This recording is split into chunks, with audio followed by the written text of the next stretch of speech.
Haiene, zeinen gustora guden hemen, Oztibarren. Osta.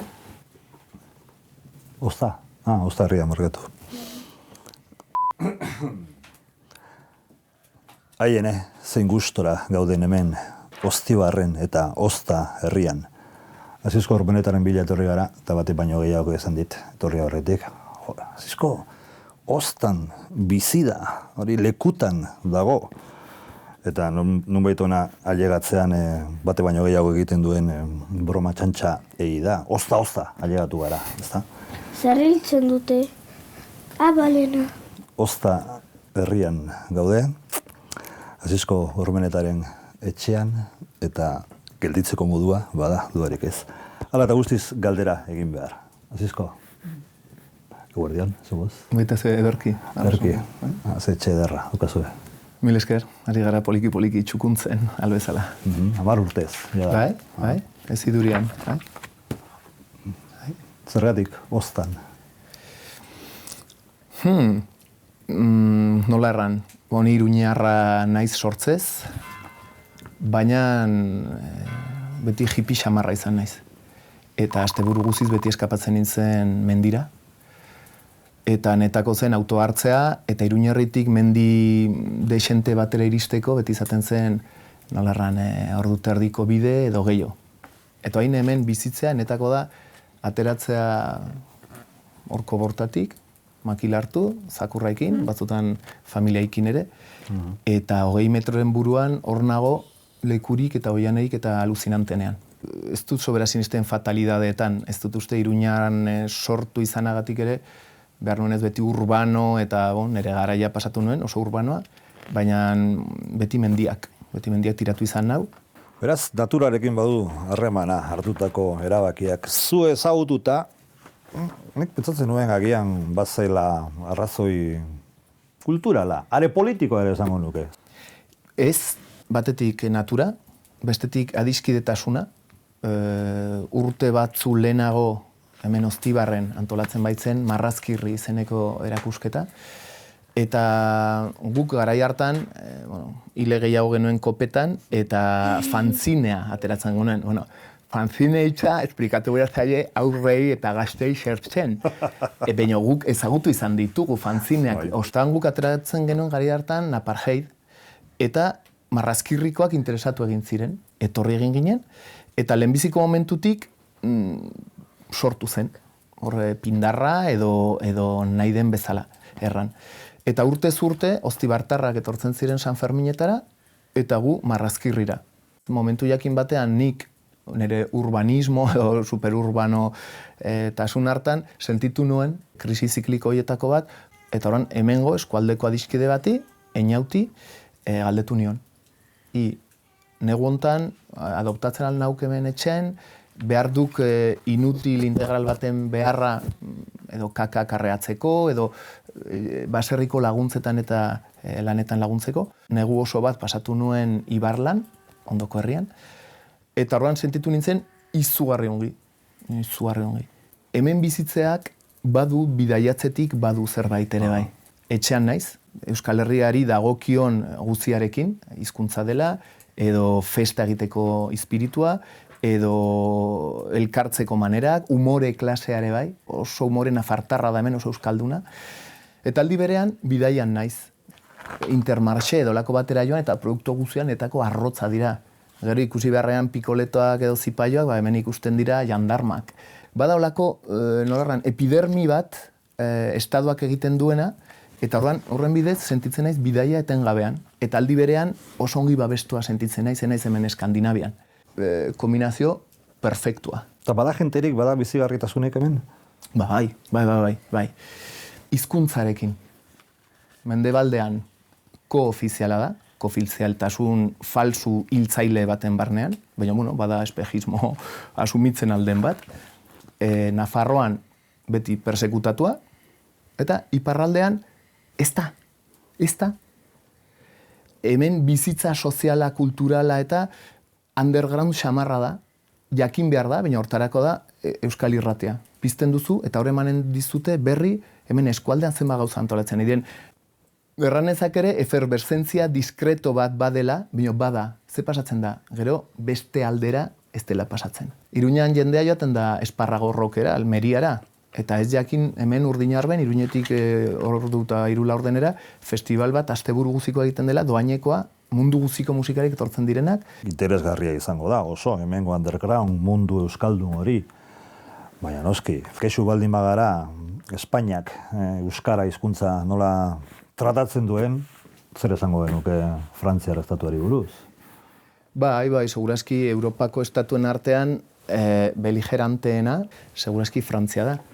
Baina, batetik nola erran, ez dut erranen eskertzekoa den, baina bederen oso agerian da. Espainian eta autonomien eta hori guzia, mozorro edo barniz horrekin, iduri, ene ustez ilusione bada. Bai, hori pentsatzen duzu, Ba, dudari gabe. Lortu duguna ilusio badela? Ikaragarria. Gaina oso grazioso egiten zait, hauteskundetan, haunitzetan, eta berti, eta behin, eta berri rekuperatzen da lelo hori. Ilusioa rekuperatzen, ilusioa da ilusoendako zerbait. Magoak egiten duen trukoa jendea biltzeko. Eta 3 probintzietan autonomia, eta ilusio bada. Eta gauza bera Nafarroan biztan dena, eta hemen ez da ilusiorik ere. Igual nahiago dut. Gogorra da esaten egizena, nahiago izatea hemengoa, hangoa baino. Eta zergatik hemengoa eta hangoa, zergatik ez hemengoa, ezkare Euskal Herrian? Bai, noski, hoxoretz. Orduan, zergatik hangotasuna eta hemengotasuna?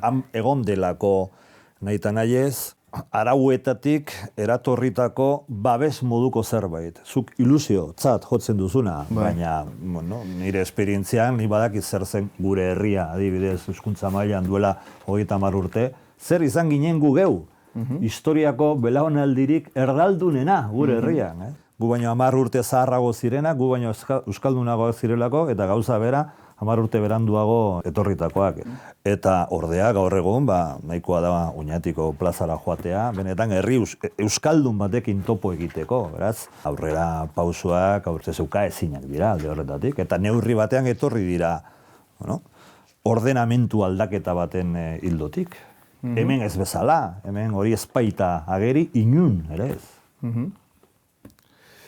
Nik hasteko definizioarekin enaiz sobera ados, hemen eta han. Ene ustez, sinisten baldin badugu komunitate bat garela, hemen gara. Hemen gara Oñatin eta Oztan. Nei hori molesto egiten zait. Diskurso hori, azkenean, behin eta berriz ari gara barnatzen hemen dugun orbana.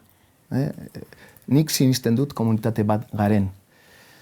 Ez dut erran nahi, inundik ere ni misionetara etorri nahi zen, nien ez misionetara etorri. Baina ulertzen dugu zure lagun batzuk edo izatea susmo hori, azizko esote da bilen misioan, ez? Oztan. Bai, inundik ere, ni netako erran bezala, exotismo hori, exotismoan eta Euskal Herrian. Netako perfektua da. Exotismoa diozunean Frantziari buruz ari zara. Bai, dudari gabe. Baina nik sinisten dut, barniz horren edo lehen errandu dana epidermia horren barnean, komunitate bat garela. Baina hortan, seguruenik demografiak ere badu bere indar desorekatzailea edo berdintzailea. Baxe Nafarroan zenba lagun bizitzarete? 30.000? Ba, hola, zerbait. Zuberoan zenba dira? 15.000? Hola, bai. Ordan, hitz egiten ari gara parez pare baleude bezala Baxe Nafarroa eta Bizkaia. Gipuzkoa eta Zuberoa, baina demografikoki ez da konparatzerik. Baina, diskurso hortan sartzen baldin magara, nari egiten zaitere, gure buruaz beste egiteko diskurso bat. Hemen ADSL-a eskatzeko, sekulako bideak egin behar izan ditugu, zeren operadore guziekin solastu, eta denek hartzen zuten hitzetik hortzera, bat ere lotsari gabe, baina leku ez interesgarria bizitzarete. Leku ez interesgarria zer da? Nei superinteresgarria egiten zaite hemen bizitzea. Zenbat biztan lezarete? Hainbeste, ez da interesgarria, gure interesatzaigu bordele bat edo tolosa bat. Nik ez dut mintzo hori onartzen. Komunitate ukatua garen aldetik, ez dut onartzen alere, erratea, gutxi zarete, bai, mojaukak ere oso gutxi dira, zergatik dira gutxi horreiko egunean. Ez itxuseago direlako edo inkultuago direlako, hor bada, historio bat atzetik, historio bat politiko, militar, ekonomiko eta bar. Ilusioaren aipatzen dut, Zen oso grazioso egiten zait, egin izan zait beti. Nola euskal nazionalismoak asmatu dituen izen batzuk gure menperatzaileak ez daitezen molesta. Presidente bat, ez, lehendakari hitza, mundu guztiak asumitzen du, zen lehendakari ez da egiazko presidente bat, eta jaurlaritza, mesedez, jaurlaritza, dena behar da ez izen moñoño, koskero, pampos, espainolak eta molestatuko ez dituztenak, egia da, ilusio batean bizi gara. Espainol batek beti erranen du, ez nien naiz nazionalista, baina, bai, Espainiar nazionalista zara, normal den bezala, ni euskal nazionalista naizen bezala. Horregatik, abertzale bezalako beste hitz iluso bat, abertzale, nola abertzale, zer da hori? Ze broma da hori? Aberri zale, favorez, nazionalismoa, nik errepublika nahi dut, estatua nahi dut, euskal nazionalista naiz. Abertzale, lehendakari eta jaurlaritza. Non bizi gara, plastilinazko mundu batean. Ja koman ez gara, koma bino haratago gara. Xuberoan, norbait hiltzen den egunean, etxe bat zerratzen da orokorrean. Eta, badua, pixkat, Star Warseko indarra bezala nola sentitzen duten planeta bat desagertu dela, eta desoreka bat, bai, nik desoreka bat sentitzen dut alakoetan. Bai, baina hontaz guztiaz hitz egiten ari gara gainera, ardatzean hizkuntza dela, hizkuntza galera sensazioa dela. Zuen etxean euskara egiten zan, zu jaio zinenean? Ez. Amatxi baztandarra, eta orduan amatxirekin zerbait, baina ez etxean espainolez egiten genuen bai. Bakizu, hemen mikrofona dagoela, eta orduan entzuten dena, eta zure mukiak eta dena. Egonen txira, eginen duzu margotu zerbait, orain? Aitaren gainean ezin duzu kutxin. Joan gora jostazera, ganerrera? Goze txira, erran amari? Erran.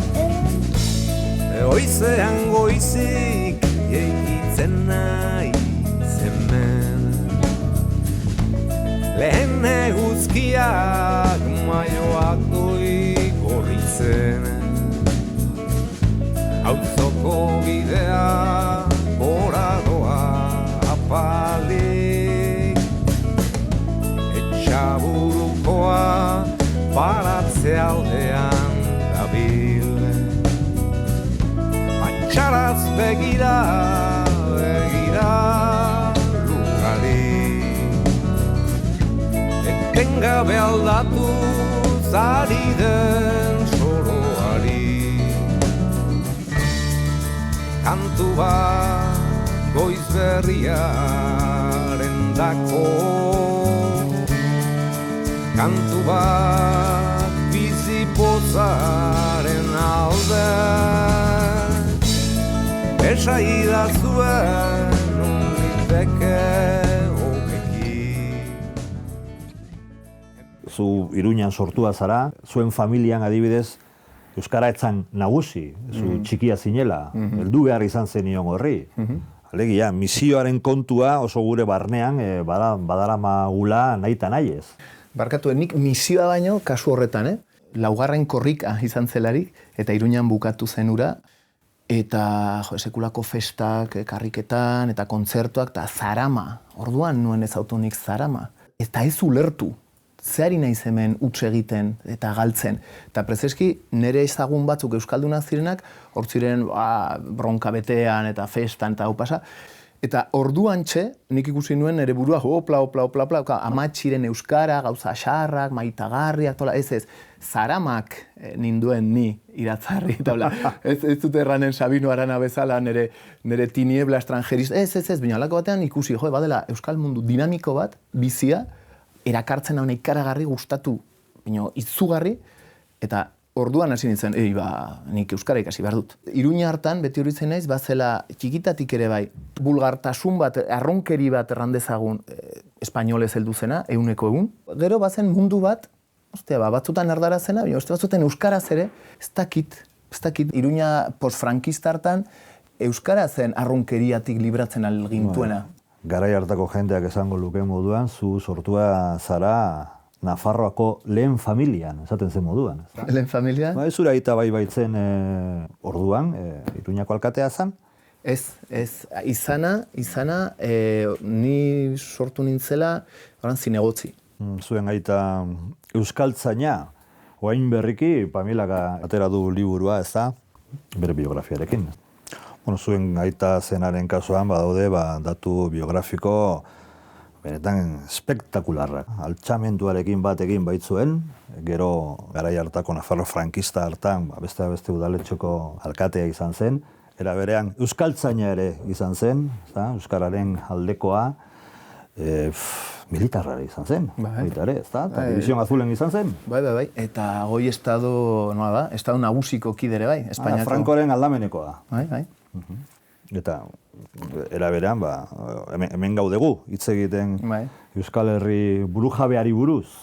Zure biografian hori guztia, nola bardindu da urteen poderioz, zen nolako gorabera existenzialak eragin dizkizu horrek.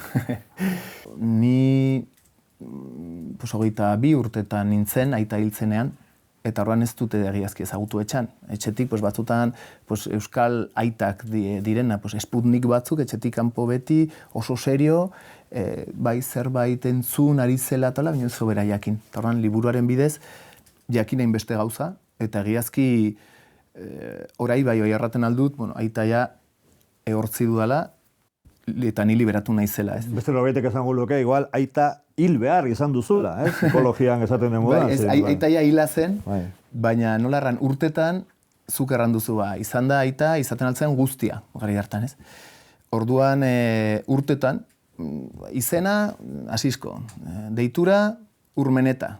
Urmeneta normalki erraten pixkat apalago, Urmeneta. Zen, bainekien heldu zela gero galdera, eta zer ikusirik izan duzu alkate diputatu eta izan dakoarekin?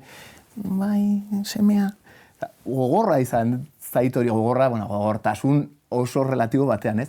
Eta horren, nonbait nik uste horregatik bakotxak egiten duela bere bizia, ni Asizko marrazkilaria naiz, eta gaina Asizko firmatzen dut, eta Urmeneta ez du firmatzen, eta naiz eta gero beti egokitzen zaidan Urmeneta, horrei berdin zait, gai hartan zen, ni Asizko nintzen. Eta gero aita hil, eta aitaren memoria lausotzen hasi, eta ni oso konten nagoen. Harik eta noizbait izena, Asizko, deitura Urmeneta. Hombre, zuk ez duzu zer ikusirik kamisetak egiten dituenarekin, ez da, bai, anaia eta hori izan da. Liburuaren bidez jakin dut, gure aitatxi, aitaren aita, euskal nazionalista zen, eta mehatxatu izan zen, bazekiten fusilatu behar zutela. Gure aita zen, garai hartan, Roldanek aurkitutako paperretan, Mikel Xavier Urmeneta Eusko Ikasle Batzako presidentea Nafarroan. Halako batean, gerra lehertu, Iruñan gara. Hor mola altxatu da, errekete guztiekin, eta jendeari de fusilatzen ezker eskuin. Orduan, bilera familiar bat, ez da dudarik gerrara joan beharra izela, gauza edo errekete edo falangistekin. Larrua salbatzeko, larrua eta familia salbatzeko. Nik ez dut ez zuritu nahi, ez zuritu behar ere, baina gehiago kontestualizatze hori, bai. Niri gauza batzuk egiten zaizkidanak ere, konpreni ezinak eta onartezinak gaztetan, eta txikitan ere, zen, aita, gerra, bale. Gero Sobit Batasunera joan, armada naziarekin. Aitak ekarri handik, saritako, olako esbastika potente bat, burdinezkoa. Claro, voluntarioen historio, Franco kontatzen zuena, bat zen, egiazki izan zena beste bat zen. Promozioko lehenbiziko hiruak Sobit Batasunera. Eta gure aita oso dizdiranta omen zen militar historiotan, Araigorria. Bestaldetik, bere aita, momentu hartan, zegoen erantzunkizun politikoen epaiketa baten erdian, bere anai arreba guzia bezala, denak euskal nazionalistak baitziren, ondasun guzia rekisatuak, eta lanik gabe, eta sosi gabe. Orduan, ez dakit ulertzen anel, ala ez den ulertzen ahal, baina beste testu inguru bada. Ni horretzen naiz institutuan egin behar nuela lan bat, makiari buruz nik hartu nuen, makia eta hola, eta makia hemenan, eta baztanen, eta hola. Eta aitak ikusi ninduen hori egiten, eta, niri galdetu, eta hortaz bakizu, ni horrego nintzen, aran Ibarrean eta makien operazioetan, makien kontra, klaro, ez, hori da mutzen zai biztan dena, ez, nik beste ikuspegi hori nahi dut eman. Pena dut zen, ura galdu egin dut betirako lekukotasun ura.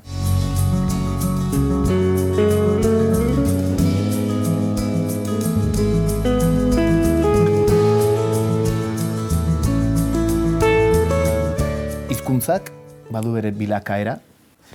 Eta duela 100 urte, Sabino Aranak ekarri zuen meteoritoa, izan zen iratzartze eta inarroste superberritzailea zena momentu hartan, nik uste segulako masakreak ere utzi dituela. Eta purismo hori asko eta asko gelditu da hizkuntzan hortan gabiltza ere bai. Ezin erran hori zen erdal kalkoa baita, baina adierazkorra da, ulertzen da aurrera. Hizkuntzari ukatzea hainbeste rekurso, eta aldi berean politikan, PNV-ren politika negargarria, autonomismo delako ezakizer, eta hola. Eta aldi berean hizkuntzan redukzionismo eta irreduktibletasun bat suizidan ere ustez. Baua, frankofoni guzian barrena, ikusiko duk pizzin. Espainiafoni guzian, agerituko da, pizzina. Euskaldunok nonbait ezin soportatu hitz hori, eta asmatu beharra igeri lekua. Eta duela gutxi agertu da berri bat Fukushimako igerilekuari buruz. Nor bainatzen da, nork egiten du igeri Fukushimako piztina hortan edo? Hemen jo dezaket neure musika ozenki. Joseba Arregik duela, ez da izen bat denbora, galderari egin zioten, eta Katalunian pasatzen ari dena zergatik kontra, Kataluniaren kontra, eta Espainiaren alde. Eta Euskal Herrian ematen alda olakorik. Tan, erraten zuen olako zerbait. Ez, zeren hemen urte hauetan guztietan egin izan da lan txukun bat, barnetik, Espainiaren aldetik biztan dena, urte hauetan guztietan nortaki zenbat liberatu, zenbat soldata izan den Euskal Herrian kontra aritzeko. Baina hasi, gauza poliziala, parapolizialetatik, segitu semiotiko, semiologo, sator gisa guztietakoa, kazetari, ez dakizer, hor bada, diru bereizien parte ikaragarri handi bat, desaktibatzeko eta indargabetzeko, eta gaina, oberena da, guk pagatzen ditugula guztia, zen fondo publikoetatik pagatzen baitira. Bueno, azkenean badirudi hori guztiak gertatzen dela askoz modu arruntagoan, alegia, Telecincoren bitartez. Zela beharrezkoa mente semiotiko bat, ez, gure burua konbentzi dezagun espainolak izateko. Ez dut espiarik ikusten begiak itzten ditudanean eta hola, ez, no bada normal den bezala. Eta herri bat insurgentzian zena erraten zen bezala garai batean, eta emantzipazioaren bila zegoena garai batean, normal da medio guztiak ematea horren kontra. Arregik erraten zuena, gehi, normal, Eusko Jaurlaritza edo ezalako beste konstruktori, ere bai, hor perfectamente hor da, nire ustez, oraiko egunean, hain dagoen zirimola eta zurrunbilo nahasian, uste dugu, askatasunean bizi garela, baina egiazki, hor, egonian gara, Matrix erraten dudana. Matrix esaten baldin badugu esaten ari gara, jentea ez dela konsiente, ez dela jakitun gertatzen zaionaz. Agian jenteak badaki ze ari den gertatzen, eta alata guztiz nahiago du bide horretatik segi, ezen ez bide askatzaile euskaldun batiekin. Bai, perfecto. Oiek asteko jabaute beren estatua. Eskubidea dut nik gauza bera egiteko. Hori da horrean, ados gara, zuek egon hor, eta gu egonen gara, hemen. Eta honek guztiak, eguneroko bizitzan, baldauka eragina zure aldartean ere. Norbera sentitzen baldin bada, bide batean, kontzientzia maila batean, ez? Ikusten duelarik, ondokoak, baita familiakoak barne, esan dezagon, ez? Ez diotela heltzen. Eraman alzaitu inoiz honek guztiak mikastera, harremanak diskriminatzera baita ere, esan dezagun, edo pozik eta lai bizitzara inguruan suertatzen den odrorekin. Ni pozik bizi naiz eta alai, gero gauza oro ez dut onartzen, eta ez dut onartzen ahal, baina zuzen lana da ere bai, gauza horiek salatzea edo marrazkien bidez, edo sustatzea, edo dena delakoa ez. Nik beti pesatu izan dut, hemen nola dena egiteko baitago, mil esker, eraman zazeko, mil esker. Nola dena egiteko baitago, errexago zaigu, guri, errexago, eta azken finean privilegio bat. Manea ziniko batez erranez, horri esker bizi gara. Nafarroan hor dugu, Asisko Patxiguarte zakizertan, eta hor gaude, betiko antziano venerable batzuk, eta orai badire gazteak izugarri honak, uino hobeak, eta hortan nahi gara. Hortan netako alde guztiatik plazerra. Bueno, zure azken aldiko binetak inoiz baino gogorragoak dira, ez maila personalea, ez da? Norberak badauka zu kasu honetan ideia garbi bat burujabetasunaren inguruan, hizkuntzaren inguruan eta baina gero inguratuta gaude hori guztia oso modu ez nahikoan praktikan jartzen ari den jentea, zaiekin bizi behar. Horren zure karaktera zure aldartea alde horretatik nolakoa da, binetan ikusten dugun modukoa, ala bestelagoa. Behar bada, eta hori behar bada ez dakite, ez dut hainbeste ezagutu, baina nik uste aitaren gandik hartu dugun zerbait, eta hori da, naiz eta etsai eta arerio edo aurkari edo azerrimoenaren aurrean ere, nire ustez, denetaz mintzatu behar dela. Nik familian baitut aurride batzuk, bat ere ongi moldatzen naizena, ez? Interneta hor da. Maila da hain harina erresa. Aseptikotasun bat eskaintzen du. Totala. Naia eta bio festara joango gara. Gaurkua eginda bera tabernara. Zumetaren lanak biden abat goza. Kadrilla legea, viva pelot, viva besta. Kantu bat. Anaiaren enpresarentzat egin izan duzu lan? Bai. Kukuxumusurako egin izan du lan urteetan. Orduan oso lan erosoa. Zen azkenean egin behar duzu berriz ere behin eta berriz pauta bat errepikatu. Pixkat pentsatu ere bai. Eta orduan, ez du eskatzen ez beste munduko ausardiarik, eta aldi berean ere sosa ematen zuen. Mikelen anaiaren arrakasta handia nola bizi izan zen? Arrakasta enpresarial hori handia zuenean, ez da? Ziduko elkarrezketa egitazen ari buruz mintzo, eta gero anaiaren kontu ere badator baita ere nork esango, kamisetekin hasi, plastikoekin hasi, eta mundu mailako arrakasta planetario hori. Bai, ez ote den lehen aipatu duana, ez ote den baita ere berak bere bizia egin beharra pixkat aitaren itzala gainetik entzeko horra nola beteko bere fama behartzuela ezabatzeko aitarena. Ez baita, nik aitortzen dut, eta behar da Mikelek gauza bera sentituko ote zuen, segurazki bai. Gero, anaiarekin gauza haunitzetan bat gatoz eta oso berdintzua gara, eta beste gauza askotan antipodetan gara.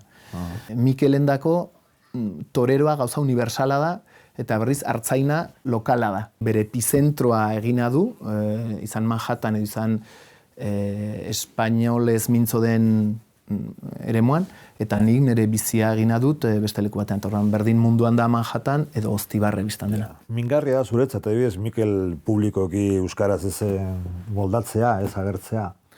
Mingarria nuke erranen. Ez, Mikel hainbeste zautzen baitut eta maite baitut, bera da. Bera da, bere burua ere ala dauka, potroso bat, sekulan funtsa egin ez duena ikasteko, hasi bai baino utzi, ez du ikasiko. Azkenik lotura zuzena dauka baina arte, izpide izan ditugun gauza askorekin. Zenbateraino norberak ekiten dio agian, zu bezala, titan hori, baina beste jende batek, ez? Azteko eta segitzeko ni naiz titan bat, lorpenetan niretzat bazara. Nik agian jarritako indarrean eta esfortzuan zuk pentsatzen ezake ez, eta agian hola izango da, arrastasun handiak izango dituzulako, baina lorpenetan niretzat bazara. Behar bada, eta hori behar bada ere, familiatik etorri zaigun, Mikelek bezala behar bada, ez dut erranen alegin gutxirekin oihartzun handia, baina bai, gauza bat nik ez dut konprenditzen, erran bezala, ni baino aize marrazkilari hobek ezautzen ditut, nola ez duten bide egiten beren burua ezagutzeko, eta hortan nik lan egiten dut horren alde. Ez zait interesa niretako egitea fresko bat, ez zait interesa bat ere. Interesa zait fresko bat egiten baldin bada, baldin bada manera kolektibo batez, eta baldin bada mezu batekin, eta mezu horrekin, Brasileko rigi kantariarek erraten zuen bezala, eskuta musika natiba, vibrazio positiba. Gauza natiboak, vibrazio positiboa. Hori da.